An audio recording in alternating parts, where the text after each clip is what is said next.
मुख्यमंत्री देवेंद्र फडणवीस यांचे अत्यंत निकटवर्तीय आमदार संदीप जोशी 6 महिने सक्रिय राजकारणापासून दूर जाणार आहेत।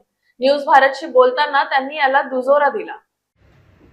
भाजपचे विधान परिषदेचे आमदार संदीप जोशी यांचा कार्यकाळ 13 मे रोजी संपत आहे।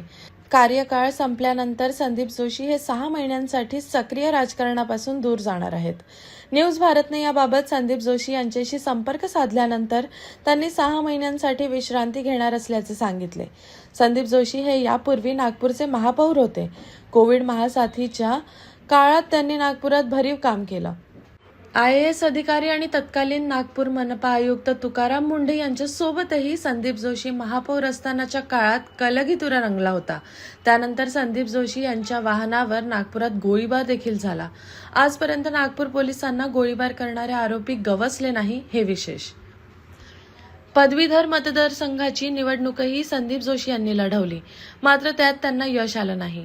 त्यानंतर देवेंद्र फडणवीस यांनी त्यांना विधान परिषदेचे आमदार पद दिले।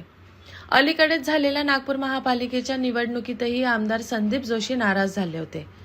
निवडणुकीच्या काळात त्यांनी राजीनामा दिला होता, मात्र देवेंद्र फडणवीस यांनी त्यांची समजूत काढली। आता 13 मे 2026 रोजी जोशी यांच्या विधान परिषद आमदारकीचा कार्यकाळ संपत आहे। त्यानंतर काही दिवस जोशी सक्रिय राजकारणापासून दूर राहणार आहेत। जोशी यांच्यानंतर भाजप विधान परिषदेसाठी कोणाला संधी देणार याकडे राजकीय वर्तुळाचे लक्ष लागले आहे।